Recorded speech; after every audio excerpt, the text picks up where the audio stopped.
So in terms of big cultural events, we have Isaac Newton publishing The Principia and, introducing the laws of motion and gravity. Ever heard of it? No. No, says Anthony as he floats on the ceiling of this recording. Brand new information to me. Yeah. It is. And actually, just listening to you rattle that off there. just listen to you rattling on. No, but just going one after... Okay, so we have this household, which is already an unusual household in that it is within the Tower of London. They are there for the purpose of looking after some lions. These are not typical things in the 17th century in England. Where does Edward get this idea to poison his master from? Edward mentions that in the summer of 1691, he had approached a black man named Tom who lived on Mincing Lane, and he'd had a conversation with Tom about rat poison and whether or not rat poison would be effective at making people unwell. And all this time, or kind of, it restarts that Edward is now adding the poison to the family's meal. They're becoming sick. Even the maid says that, she was complaining of stomach aches. It's not until the family's cat dies that they become really suspicious that something untoward has been taking place. So this story kind of leaves us with different questions, I think. It's so unique in a way, but perhaps can open up kind of more complicated ways of understanding the status that enslaved people had in English law at this time as well.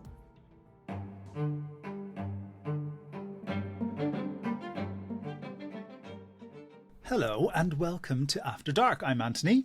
And I'm Maddy. And today's story is one that takes us to a very, very familiar location. It is the Tower of London, but highlights a history that you might not be so well acquainted with. To tell us a little bit more, here's Maddy.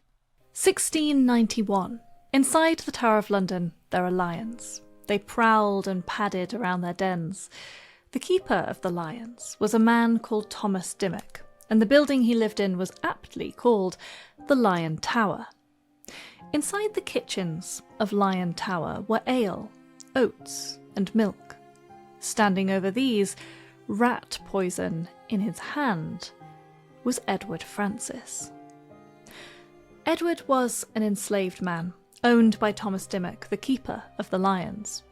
Edward was black, almost certainly born in Africa, before being captured and brought to London. While the lions roared outside the window, Edward tipped the powdered poison into his enslavers' food. It is an incendiary moment at the symbolic heart of English power. There's so much going on here, so many layers of imprisonment and power being exerted within the tower's wall in a story that reaches out into surrounding London and across oceans. Welcome to After Dark. This is the story of the poison in the Tower of London. I am so looking forward to this one because we were recording with today's guest, Misha Ewen, who I'll give a proper introduction to in just a moment. We were recording with her last month, it would have been, I guess, and that was about the Virginia Dare episode, so go back and listen to that if you haven't already listened to it. But I heard Misha and Freddie chatting as I was preparing for the next episode or whatever, and Misha was on her way out and I was like, what is that episode? And this is that episode. So I'm excited to talk about it. As I said in the very opening, we are in the Tower of London, so something that we're very, very familiar with here on After Dark. But this history is not linked to Anne Boleyn. It is not linked to Walter Raleigh. These are people that we so often talk about when we talk about the Tower. Instead, we're following the history of a marginalised person, that of Edward Francis. And as I said, here to guide us through that history is Dr. Misha Ewen, and now part of the extended After Dark family, of course. Misha is a historian at the University of Sussex and author of The Virginia Venture, American Colonization and English Society, 1580 to 1660. Misha, welcome back. Thank you. So great to be here again. I'm really excited to share this story with you. I am genuinely so excited about this, not least because, and we will get on to how you came across this story, Misha, but it's one of those histories that gets uncovered. It's unexpected. You found it out. It's so exciting. I'm so looking forward to getting into it. Before we venture into this particular era in this part of London, Anthony, do you want a little bit of context? Go on, Maddy. Give me some time context as to what we're dealing with during this particular moment in time. I think we're late 17th century, right? We absolutely are. So the timeline for this story is between 1687 and 1692, which is a pretty exciting time of change, I suppose. So in terms of big cultural events, we have Isaac Newton publishing The Principia and, introducing the laws of motion and gravity. Ever heard of it? No. No, says Anthony as he floats on the ceiling of this brand new recording. information to me. Yeah. We have the Great Fire of London a generation before in 1666. And when people are always like, what period of time would you travel back to? And as an 18th centuryist, I always have to say the 18th century. But I always do think privately about this moment just after the Great Fire of London, in those 2 decades afterwards, when the city's starting to be rebuilt and that cityscape is changing from those old, very close, narrow, medieval streets full of wooden houses. And one of the big buildings that's been created in this moment is St Paul's Cathedral. The building for that is, by the point of our story in 1687, well underway. In 1688, so a year into this story, we're going to get the Glorious Revolution, when King James is deposed by William and Mary, his own daughter and son-in-law. And this is a struggle that extends to Ireland in 1790 with the Battle of the Boyne, which is a battle between James and William's troops. In 1692, we get British troops up in Scotland dispatched to Glencoe, and we get the Glencoe massacre. We have done an episode on that, so if you haven't listened to that yet, go back and find it, because it's a really interesting, surprising and bloody history. Also, across the pond, the Salem witch trials are beginning in this moment. So it's a pretty significant few years, I would say. It is. And actually, just listening to you rattle that off there. just listen to you rattling on. No. But just going one after. When you hear it all together, because actually, in my head, those things are somewhat connected. But actually, when you hear them one after the other, just there's an awful lot happening on a kind of a global scale. And this history, Misha, brings in some of that global history as well. So I want to, before we get into the nitty gritty of it, this history is new, I would say, to probably most people who are listening today. Certainly is new to me. Tell us before we get into it, how you came across the history of Edward Francis. Well, at the time, I was working as a curator for historic royal palaces. So part of my role was to look into the histories of colonisation, of people of colour who had lived in the palaces in the early modern period. And actually, there had already been some work done around this person known as Edward Francis. But this research wasn't particularly detailed. There wasn't much depth to it. Not all of the archival sources had been examined. And significantly for me, this story wasn't being told at the Tower of London itself. So it wasn't something that at that time we were presenting to our visitors. So I was really keen to kind of go back to the archival stories, try to piece together a bit more about this person. Importantly, find out if he was connected to an earlier document, which was a advertisement placed in a newspaper for a runaway enslaved person, which we might come on to in a moment. But significantly for me, this was about kind of getting this story out there as well and making sure that this was something that was being shared to people who came to the Tower, to realise that there are these other histories there, that it's not just about royalty and prisoners, as you've already mentioned, but that the Tower was connected to these much more global changes that are taking place at this time, to do with colonisation, to do with enslavement in the Atlantic world.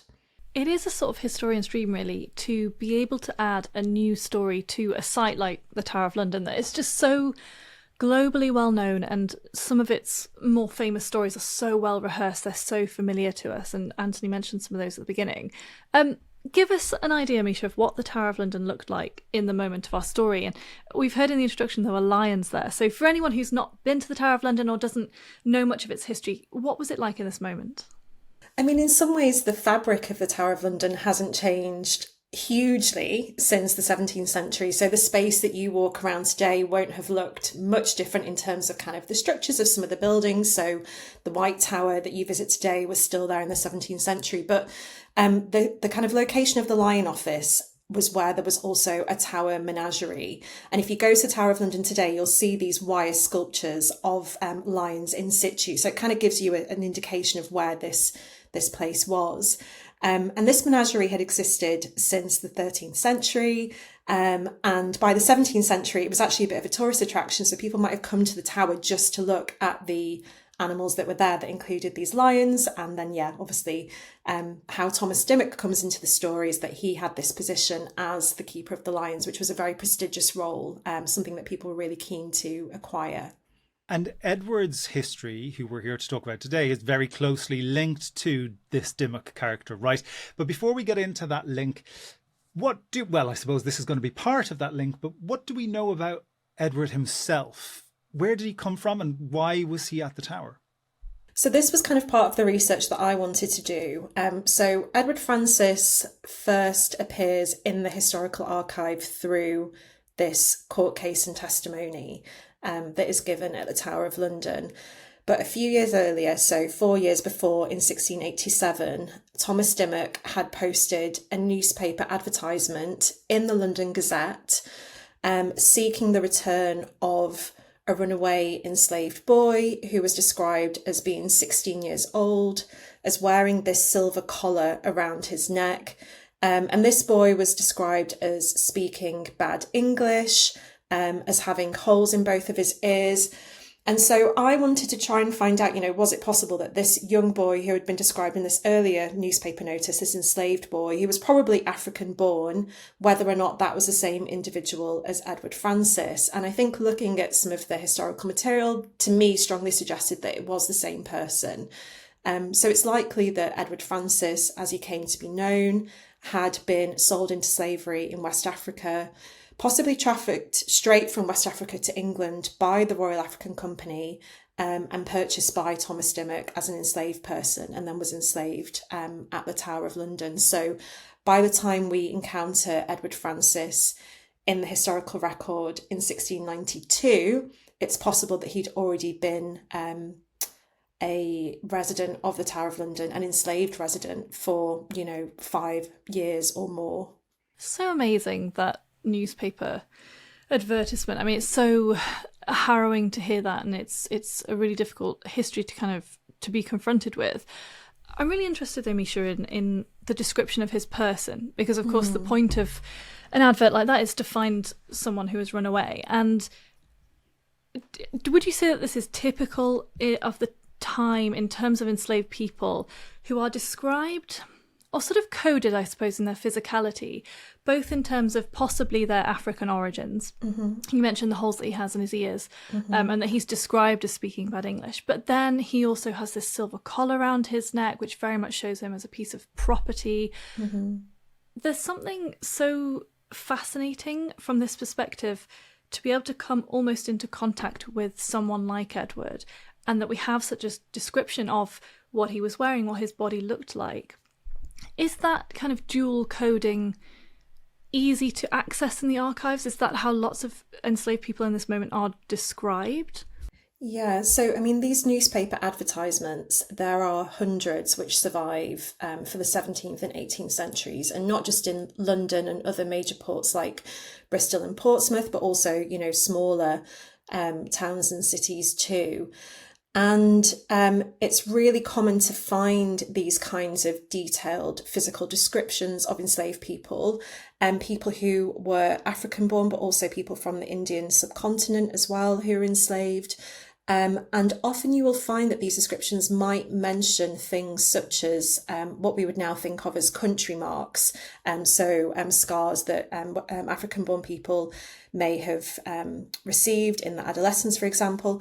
And it's because, the purpose of these newspaper advertisements is to be able to identify these people, within these kind of metropolitan urban spaces. They're often described, in the clothes that were last seen wearing, whether or not they took any property with them, so whether they stole any property from their enslavers, and the collars that you mentioned as well, they are fairly common to see in these newspaper advertisements. More often it seems to be young enslaved men or boys that wore collars, and they may have been made from steel as well as silver and copper, and likely engraved with the name and even the address of their enslaver. So all of these detail that we get in these newspaper advertisements are really fascinating, not just for kind of understanding the way that people are being racialized in this period and who the enslaved population is in Britain at this time, but also tells us a little bit about the motivations and sometimes the experiences of enslaved people. So Edward Francis, for example, the newspaper advertisement is posted on the 5th of January, but it says that he'd actually run away on the 30th of December. So we know that he's managed to stay free for almost an entire week. He's wearing 2 coats. It's likely that he's put on 2 coats because he knows the weather is going to be cold. And so, I mean, there's kind of, ways that you can really analyse and read into these documents something more about, the kind of mentalities and worldviews of enslaved people as well, which are so hard to reach usually in the historical archive. And obviously these records are still incredibly limited, but there are ways that historians are now using them to try and discover more about the lives of enslaved people in early modern Britain. When I was looking through these notes yesterday, Misha, in preparation for today's recordings, that image of the colour was something that really stuck with me and kind of, I don't know, it hammers home sometimes. It's often a piece of material culture, right, that will do that because it starts to infuse histories with people in a very immediate way. And the fact that there was this silver collar around his neck that said Thomas Dimmock at the Lion office, it really hammers home this idea of how black people were viewed, or enslaved black people were viewed, as property in England at this time. And I think sometimes it's very easy for us to think that the slavery that we talk about in history classes in just general society was happening over there somewhere, i.e. the Caribbean, let's say, or it had something got to do with an African trade that was coming to North America. But of course, this is a far more complex picture, and this is starting to show some of that complexity. So one thing which I think would be really useful, Misha, if you could help us understand a little bit about the context of slavery at this stage, specifically in England, and then how that contrasts with what's happening in terms of its place in the empire. Yeah, I think there's a reason that this history and context is quite confusing for people. And when I have conversations with, friends or members of the public about this history, it often comes back to me that, people didn't realise that there were enslaved people in Britain at this time. One of the reasons for that is that slavery occupied this slightly murky, shaky, grey legal area, if you like. So it was never legally codified in English law in the 17th century. There had been certain rulings within English courts that said that black enslaved people could be treated as property. So just a few years before the story that we're talking about, there'd been a ruling in 1677 that said that black enslaved people could be treated as property. But these were legal rulings. So it wasn't the same as having it kind of set down in law in the same way that we see slavery being codified in places like Barbados and Virginia. But I think looking at some of the evidence that we have now, like these newspaper advertisements, like the fact that people wore these collars around the necks, really symbolises to us that they were treated differently to English servants at this time, that they were viewed as property, and that they were enslavable within British and English contexts. And I think, my own research is on the 17th century Atlantic world, so places like Virginia and Barbados. And I think what I increasingly realise is how connected these places were, not just socially because people are moving through these spaces, but also culturally and legally and economically as well. So the Royal African Company, for example, is trading from West Africa to the Caribbean, but also directly to England, as I mentioned. And I think we have to understand that people in England have knowledge of what is taking place in these colonial contexts. By the 1690s, people have been enslavable in English colonial contexts since, for 80 years by this point. And they may know people who live in these colonial spaces. And so the idea of a black person being enslaved in England, or a person of darker skin colour, essentially could be somebody from South Asia as well, is not an alien or unfamiliar concept to them. And whilst there are some people who oppose it, even in this early period, and think that it's, unjust and immoral, it's actually something which is widely practiced, and isn't something that most people would be opposed to. And if anything, for them, for people in Britain, having an enslaved person within your household becomes a status symbol. It's a way of demonstrating your own wealth, and the fact that you're able to acquire this expensive, property, this human property, and having these collars around their necks is a way to symbolize that.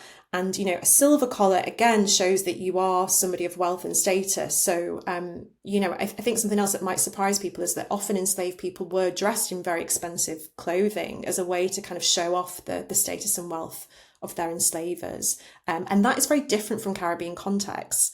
People in Caribbean plantations don't wear collars around their necks. They're often dressed very poorly in kind of threadbare clothing. So these contexts are different, and there are kind of distinct sort of meanings and different kinds of symbolism which are attached to enslaved people. But I think we have to understand that all of these, what's happening in the Americas, is very much impacting how enslaved people are viewed in England as well. I've so much that I'm processing all that, Misha. It's absolutely fascinating, and I have so much that I want to say about it. I suppose something that's standing out for me straight away is just how important the body is of the enslaved person, whether it's Edward or anyone else that we're talking about, in terms of these tensions, these narratives, these different ideas playing out. And you say about the enslaved people often having incredibly sort of decorative and very rich fabrics that they're wearing, and there's having a silver collar on. That silver is a valuable metal in this period, and indeed now. So their bodies, I suppose, are sites of oppression and control, and that's symbolized in all these ways, but also symbols of white wealth as well. And I think that's completely fascinating. Something that I want to clarify is the difference between people who are enslaved in London in this period, in Britain in this period, and freed Black people who are not enslaved. Because we know, for example, that Edward Francis has a friend called Tom, who I believe is not, well, we don't know if he's enslaved or not. He potentially might be. But how, for Black people living in Britain who weren't enslaved, was there protection in place? How could they differentiate themselves walking down the street? Would people be able to understand that difference? How dangerous was it for them on the streets of Britain? It's a really good question. So I haven't come across any cases of, for example, a free Black person being trafficked against their will to the Caribbean to be enslaved in a Caribbean plantation. But we do know of people who make the reverse journeys. So people who have been enslaved in the Caribbean, perhaps come to England with their enslavers, and perhaps when their enslavers die, they gain their freedom and go on to live lives as free people of colour within Britain. And, by the time their children or grandchildren are born, are very much considered free. I think legally, I imagine that you would already always felt your position to be very precarious. And there may always have been this fear that you may be enslavable. But actually, it's something that, again, is still quite difficult to access in the historical archive. I haven't ever heard, for example, of any writings by free people of colour where they may reflect on this reality or their fears around that. But I guess it's one of the reasons that we do see certain kinds of discourses develop between Britain and the Caribbean around, what is freedom versus enslavement? And one of the things that becomes an issue kind of in the period that we're talking about is baptism, and whether or not, if a Black person such as Edward becomes, is baptised, does that mean that they are free? And enslavers in the Caribbean, strongly oppose this, because they're worried that if people in the Caribbean start to be baptised, that, what will happen to their enslaved property. But it is something that you see take place within Britain, which suggests that people of colour within Britain understand that may be a way to protect their freedom, whether that's something, whether they've been born free or whether that's a freedom that they've gained during their own lives. So I think people in Britain are aware of some of these contexts, but it's not something that is always so obvious to us in the kind of historical source material itself. Misha, let's tie some of the two ends of the story together then. So we have this menagerie at the Tower, and we have Thomas Dimmock, and we have Edward at the same time, and we know that Edward is enslaved by Thomas. How does Edward and Thomas link to the menagerie? What's the link there? Just so we have all that information before we move forward with the actual story. We're not even, fascinating at all as this is, we're actually not even at the story yet. So just give us that context before we move forward. So Thomas Dimmock is the keeper of the lions. So this is a position which you are granted by a royal warrant, essentially. So he's not necessarily an expert in the keeping of animals, and it's unlikely that he would have actually been involved in the day-to-day care of these animals. And we know that Edward Francis is an enslaved person within the Dimmock household. It's possible that Edward may have had some involvement in the care of the lions, but again, that isn't something that we haven't seen that in the historical record, but we do know that he's performing different kinds of domestic duties within the Dimmock household alongside an English servant as well. So he's enslaved at the Tower of London, but very much within the Dimmock household, this kind of family household. Dimmock has a wife and he has a daughter as well. So as much as this is a kind of institutional setting, we also have to think of this as a kind of family domestic setting as well for the Dimmock family, and Edward being part of that household. Okay, so we have this household, which is already an unusual household in that it is within the Tower of London. They are there for the purpose of looking after some lions. These are not typical things in the 17th century in England. Where does Edward get this idea to poison his master from? Where are you able to trace in the archive that moment when he makes that decision, or he first thinks about doing this? So what we know about this episode comes from the testimony that Edward, Thomas Dimmock, Thomas's wife and Thomas's servant later give. So all of this is kind of, in retrospect, them kind of recounting the events. But Edward mentions that in the summer of 1691, he had approached a black man named Tom who lived on Mincing Lane, and he'd had a conversation with Tom about rat poison and whether or not rat poison would be effective at making people unwell. So by the summer of 1691, we know that Edward, according to his own testimony, is considering adding poison to the Dimmock family's food. He says that he then bought a parcel of rat poison from the rat killer who had previously supplied the Dimmock household with rat poison, and he started adding it to the family's food in the summer of 1691. And we think this is kind of sporadic, taking place over a kind of longer period of time. It's interesting that he's doing it sporadically, and I wonder if at this early stage, and I don't want to give away too much of the story, but what is Edward's intention here? Is it murder? Is it some form of resistance against his own enslavement? Is it a sort of moral punishment? What's going through his head? Because it doesn't seem, at least to begin with, that he is actively trying to end their lives. Yeah, I think what's really interesting actually is that that's a question that is never directly put to Edward by the Constable of the Tower of London who questions him. He's never directly asked, what were your motivations and why did you do this? Other people report his motivations, but we never get a clear sense from him in his own words of what he hoped to achieve. And I think this was something that I grappled with a lot myself when I was doing the research. My first instinct was that, this was a form of resistance, that perhaps he did think by making them unwell, perhaps even killing the household, that he might gain his freedom. But there's always this practical question of, well, what would that have actually looked like in practice? I mean, if the whole entire household had died, Edward was considered enslaved and property. So he may just have likely have been given to somebody else and enslaved in a different household. So it's hard to say whether or not he envisioned complete freedom for himself, or perhaps he just wanted to be out of this particular situation. I think what we probably can say is that, this is a very desperate individual, somebody who I think over, a number of years had tried to gain his freedom in different ways.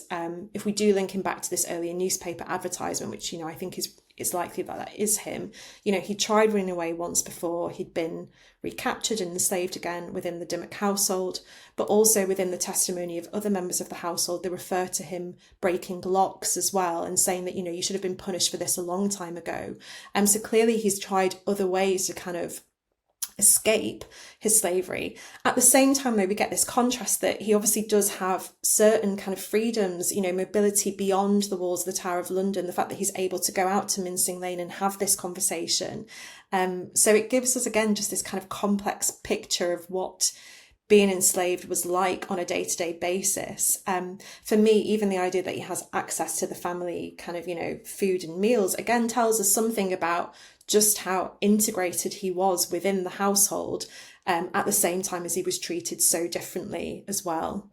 I feel like I know him from what you're saying. I do feel like we are getting closer to who this person was. It is it's such a basic thing to say, but I am so rooting for him. And, you do draw your own conclusions, don't you? Because I agree with you, Misha. I think it's most likely that the runaway that you're talking about at the beginning probably is him, and therefore we have this pattern of behavior that's starting to come together of him understanding that there is a freedom that he is entitled to, and that he purposely pursues. And we see that even in the locks that you're talking about then afterwards, and then we see that when he tries to leave.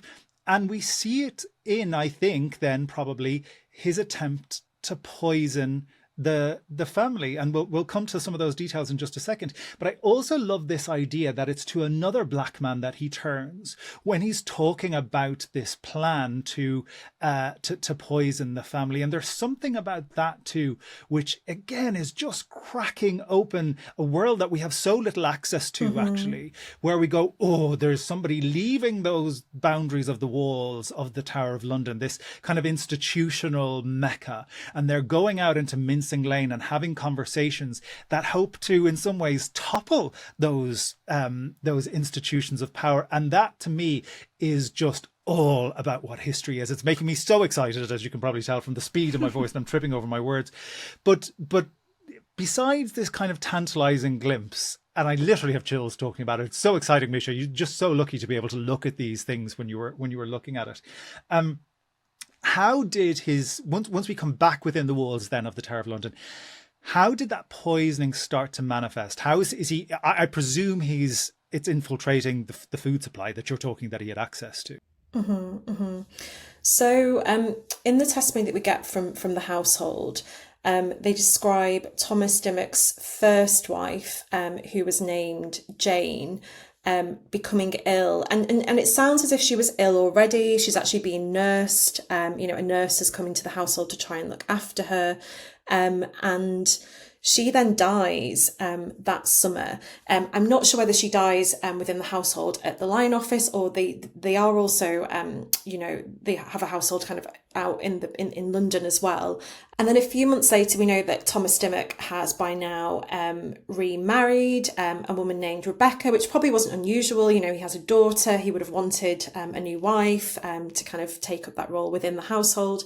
And all this time, or kind of, it restarts that Edward is now adding the poison to the family's meal. They're becoming sick. Even the maid says that, she was complaining of stomach aches. It's not until the family's cat dies that they become really suspicious that something untoward has been taking place. But then when the family kind of look back on these events, they kind of see this pattern that, actually we had all been coming a bit sick from the things that we were eating. And so, I just find this testimony fascinating on so many different levels. There are so many layers to this. And I think, one of them is, as you say, it kind of gives us a glimpse into this community of free and enslaved Black people who were living in London at this time. But for me, what really kind of struck me was the role of these women within the household.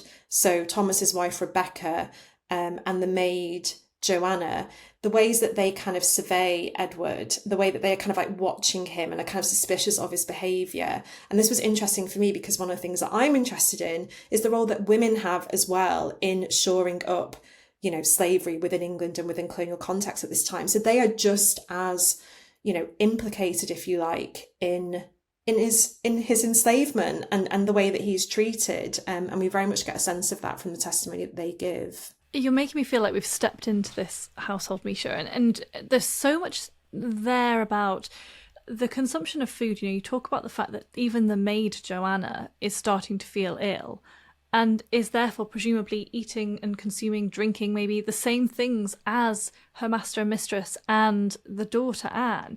So straight away we get a sense of how that household operates, where people sit within that hierarchy. Tell me more about how Edward himself is suspected. And as you say, it presumably comes down to the women being suspicious of him. But why is it him in particular, not, for example, the maid, who is caught for this eventually? Well, we get this description of a confrontation between Dimmock and Thomas Dimmock and Edward. And this description is given by Thomas Dimmock's wife, Rebecca. And in it, Thomas rails at Edward, something along the lines of, have I been so bloody to you that you would think to kill me? Did you think to get your liberty by killing me? And put on the spot, Edward answers yes, that he did think to get his liberty by murdering Thomas Dimmock and his family. Yes, this moment when Edward says yes to that question, Misha, that gives me chills, because we get his voice, albeit, yes, filtered through, I think it's Rebecca, the second wife, isn't it, recalling this incident at that point. But we have the words that he spoke.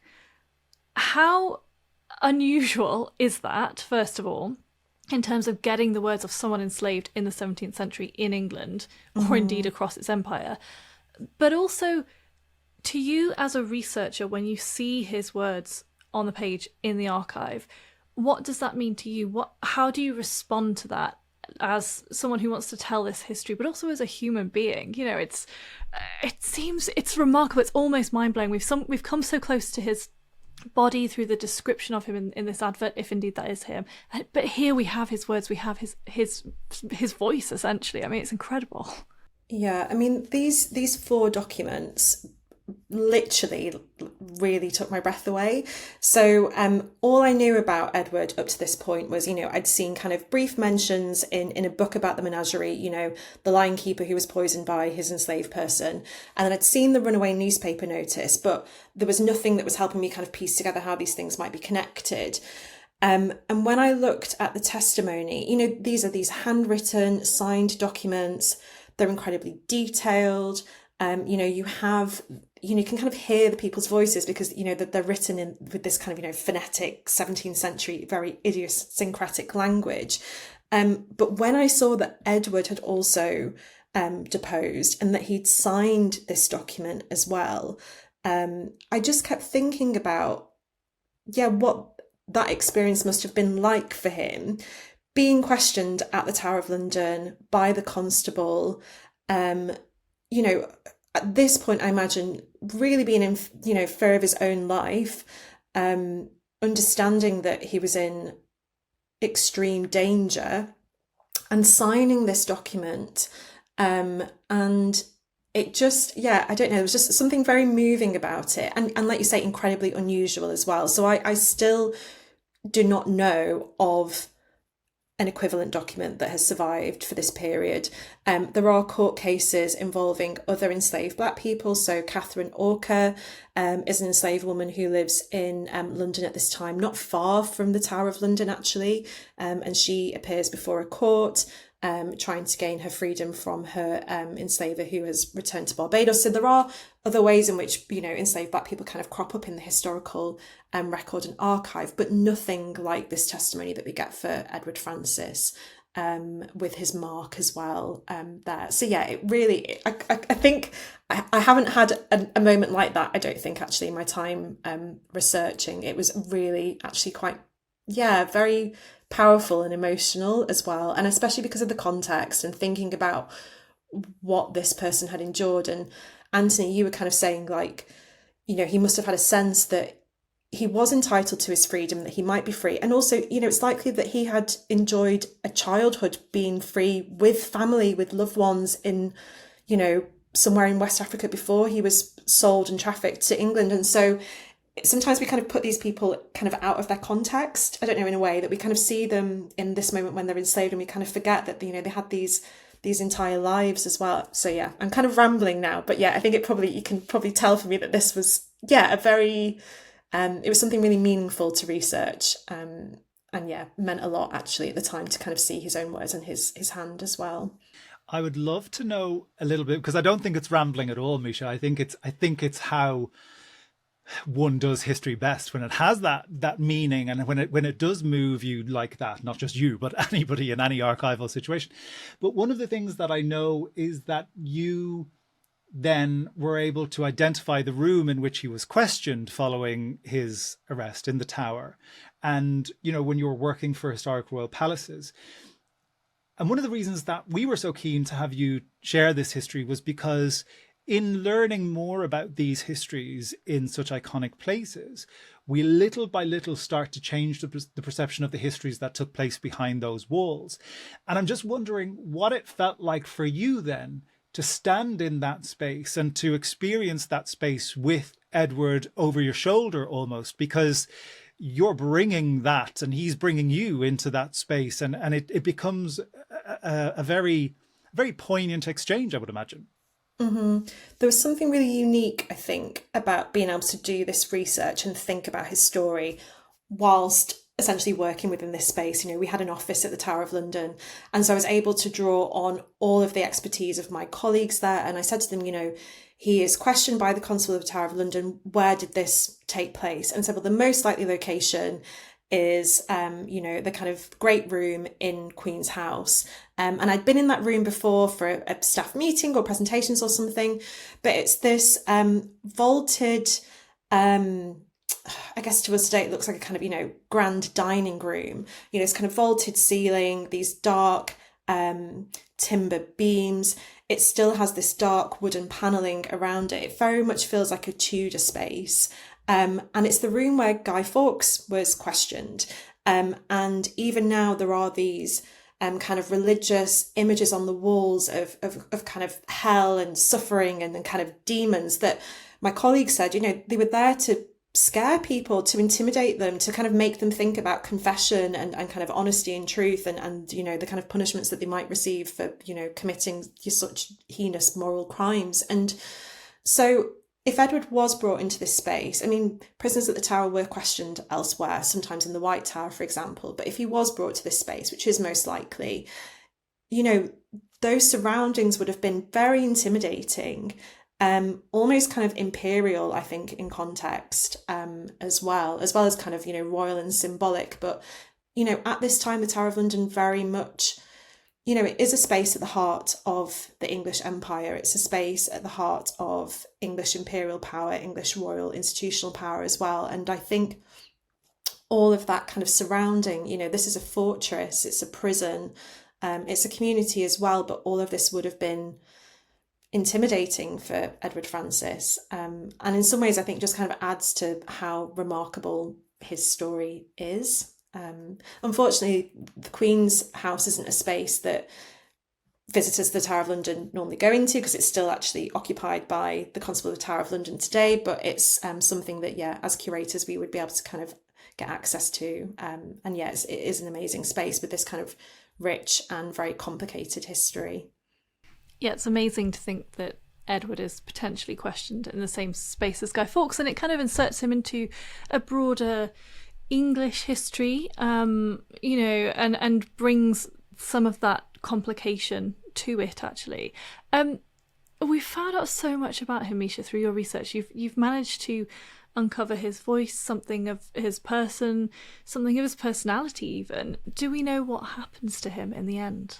So this is the part of the history that is, I guess, most, in some ways, opaque and confusing, and something that continues to interest scholars as well, because it does raise particular questions about Edward's legal status, but also the legal status of other enslaved people in England at this time. So unfortunately, the records for the Old Bailey, so he does go to trial at Old Bailey, but those records for those few months when he is tried haven't survived. So there's no chance that they are ever going to be recovered. They're not lost, they haven't survived. But we do know that Edward is released after a few months with a fine of only 10 groats. And this seems very lenient considering that potentially he's been put on trial for attempted murder, but we actually don't know what he is tried for. And I've spoken to other scholars about this. Why may he have been released with only a fine? How was he able to pay that fine? Who paid that fine? And it's likely that this does come down to, this kind of grey area in English law at the time of whether Edward is a person or whether Edward is property. Has he committed, can somebody who is, not somebody, can property commit crime? I think these are the kinds of questions that people have been grappling with at the time, which sounds so odd to us today. And the truth is we may never get a very clear answer about why he was released, and he wasn't punished in the way that we might expect an English person to be punished at this time. But it does clearly have something to do with his enslaved status. In terms of what may have happened to him next, I think there are a certain number of outcomes. He may have been sent back to the Dimmock household. Thomas Dimmock may have punished him. Thomas Dimmock may have decided to sell Edward, perhaps, put him on a ship for a Caribbean plantation, for example, where his life would have been very different. He would have still been enslaved, but he would have faced very different outcomes. But the fact is, at this moment in time, we just don't know. For me and for others who have been interested in picking up his story, he just seems to disappear from the historical archive. So this story kind of leaves us with different questions, I think. It's so unique in a way, but perhaps can open up, kind of more complicated ways of understanding the status that enslaved people had in English law at this time as well. Well, frustrating and difficult and all as it is for him to disappear in that way, I'm so glad he was determined and resilient and forceful enough to appear in the first place, because essentially he does push himself into the record. It's through transgression that he makes his presence known, 350 years later. And I'm just really glad that he gave the bastards hell, that he just really tried to be troublesome and that he tried to stake a claim on his own life and not let this stupid silver collar determine who he was going to be. And I'm really aware, actually, as we're talking, that there's a very good likelihood that Edward Francis is not called Edward Francis at all. It's not necessarily the name that he would have recognized or called himself by. But by God, I'm so glad that he pushed himself into that archive. It seems like the only thing he could do. Misha, this has been an absolute eye-opening history for me. This is not a history that I knew about, so thank you so much for coming on and sharing, and I'm sure the listeners will respond in the same way. Of course, if you've enjoyed this episode of Misha's, go back and listen to any of the others that she has had on After Dark, including The Mysteries of Roanoke and our episode on Virginia Dare, which was quite recent. Otherwise, we will leave you to think about this incredible history, and maybe the next time you visit the Tower of London, you'll see the place in a whole new light. Until next time, happy listening.